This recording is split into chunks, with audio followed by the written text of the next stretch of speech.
में जिसे कहा गया माया प्रकृति, और वो उनका प्रकृति में लय हो जाता है।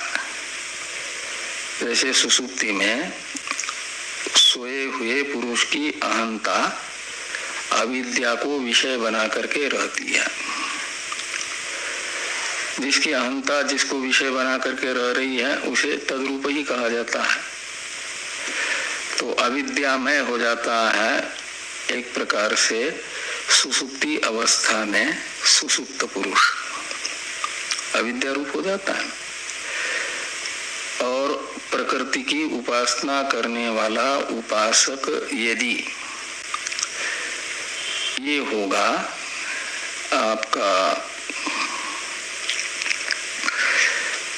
प्रकृति में लीन होगा, यानी प्रकृति को अपनी अहंता का आलंबन बनाएगा,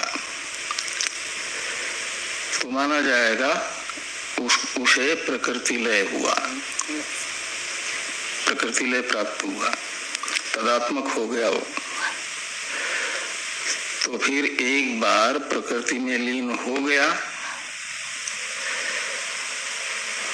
तो शुद्ध स्वरूप में उसकी अहंता स्थापित नहीं होगी ना, तो मोक्ष उसका होना बहुत कठिन हो जाता है।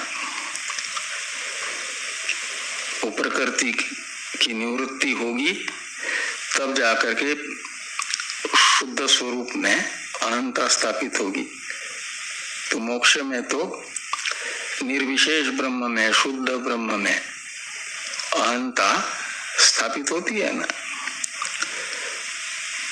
जो मुक्त हुए पुरुष है उनकी अहंता का आलंबन कोई कार्य या कारण रूप अनात्म पदार्थ नहीं होता, अपितु उनकी अहंता का आलंबन होता है शुद्ध ब्रह्म, निरुपाधिक ब्रह्म, निर्विशेष ब्रह्म। उसमें इनकी अहंता स्थापित होती है। शुद्ध ब्रह्म में अहंता का लय माना जाता है। ये हो जाएगा। तो इस प्रकार ये बताया गया कि ये असंभूतिम उपासते ते अंधन तमः प्रविशन्ति। केवल प्रकृति उपासना का फल प्रकृति लय रूप अनर्थ बता करके उसकी निंदा की गई, केवल प्रकृति की उपासना की। अब यदि कोई प्रकृति की उपासना को छोड़कर क्या करता है कि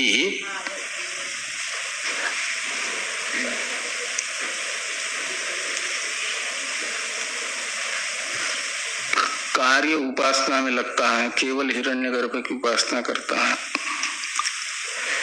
तो उसका फल बताया जा रहा है उत्तरार्ध में। तो उत्तरार्ध में जो ततो भूय ईवते तमो, यहाँ ईव शब्द है अवधारण अर्थ में, जैसे पूर्व में भी था ना,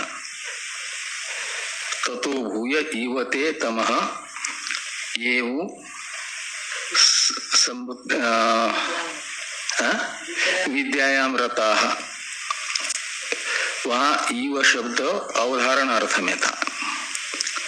ऐसे यहाँ पर भी अवधारण अर्थ यानी उसका एव अर्थ करना। और भूय शब्द है किस अर्थ में? बहुतर अर्थ में, अधिकतर अर्थ में। और भूय एव ये विशेषण बनेगा तमः का, तमः का विशेषण बनेगा।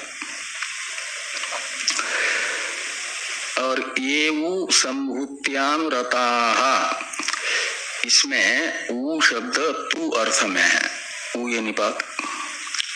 तो ये तू और ते ये वैलक्षण्य बता रहा है केवल प्रकृति की उपासक की अपेक्षा कार्य उपासक के वैलक्षण्य को बताएगा तू शब्द। इसलिए ऊ का अर्थ निकलेगा प्रकृति की उपासना छोड़कर केवल कार्य की उपासना करने वाले उपासक जो है। तो ये तू संभूत्याम रताः, तो जो संभूति में रत है। तो संभूति शब्द का अर्थ है भाष्य में व्याकृत शब्द का जो अर्थ था। तो भाष्य में व्याकृत शब्द का क्या अर्थ था? हिरण्यगर्भ। तो हिरण्यगर्भ ये संभूति शब्द का अर्थ निकलेगा। इसलिए संभूत्याम यानी हिरण्य लक्षणा से लेना संभूति की उपासना, संभूत्याम शब्द का। तो संभूत्याम रताः का मतलब निकलेगा केवल कार्य ब्रह्म जो हिरण्यगर्भ है उसी की उपासना में अभिरत है, उसी की उपासना कर रहे हैं, कारण की उपासना नहीं कर रहे हैं। उन्हें कहा गया कि ये संभूत्याम रताः यानी केवल कार्य उपासकाः। ये उसका फल क्या होगा? तो कहते ते ततः भूय एव तमः प्रविशन्ति। पूर्व वाक्य से प्रविशन्ति पद का अन्वय करना। और प्रविशन्ति का अर्थ होता है प्राप्नुवन्ति। प्रविशन्ति यानी प्राप्नुवन्ति। तो ये असंभूतिम क्या ये ऊ संभूत्याम रताः ते ततो भूय यानी बहुतरम एव तमः प्रविशन्ति यानी प्राप्नुवन्ति। तो केवल कार्य की उपासना करने वाले उपासक तो ततः यानी केवल कारण की उपासना से प्राप्त होने वाला जो अंधकार, उससे भी अधिकतर अंधकार को प्राप्त करते हैं। उनकी तो अहंता केवल कारण में रहती है और कार्य की उपासना करने वाले उपासकों की अहंता तो का विषय बनेगा कारण भी और कार्य भी। तो उभय में रहेगी अहंता, तो उभय रूप हो जाएगा, तो उसका तो अध्यास दृढ़ हो जाएगा ना। इसलिए एक प्रकार से ये कहा गया कि ये असंभूत्याम उपासते ते ततो भूय एव तमः प्रविशन्ति, ऐसा अन्वय हुआ। तो केवल कार्य की उपासना करने वाले उपासक तो केवल कारण की उपासना करने वाले उपासकों को प्राप्त होने वाले अंधतम की अपेक्षा अधिकतर अंधतम को प्राप्त करते हैं। इस प्रकार ये 12वें मंत्र में हो गया एक प्रकार से निंदा हो गई केवल कारण उपासना की और केवल कार्य उपासना की। समुच्चयिसा यानी समुच्चय अनुष्ठान की इच्छा। तो समुच्चय अनुष्ठान की इच्छा से प्रत्येकम यानी केवल कारण की और केवल कार्य की उपासना की निंदा। तो तस्माद् अपि भूय उत्तरार्ध की व्याख्या कर रहे हैं। ततः का अर्थ कर दिया तस्मात्, और तस्मात् यानी केवल कारण की उपासना से प्राप्त होने वाले फल से भी अधिक तर अंधतम की प्राप्ति केवल कार्य की उपासना से होती है। यऊ संभूत्याम कार्य ब्रह्मणि हिरण्यगर्भाख्ये रता, तो किनको केवल कारण की उपासना से प्राप्त होने वाले अंधकार से भी अधिकतर अंधकार प्राप्त होता है।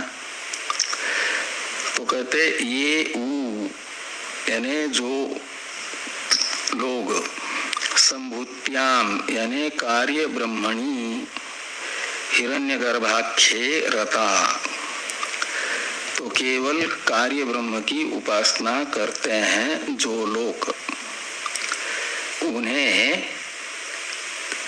केवल कारण की उपासना करने वाले को प्राप्त होने वाले फल से भी अधिकतर अंधकार की प्राप्ति रूप फल प्राप्त होता है।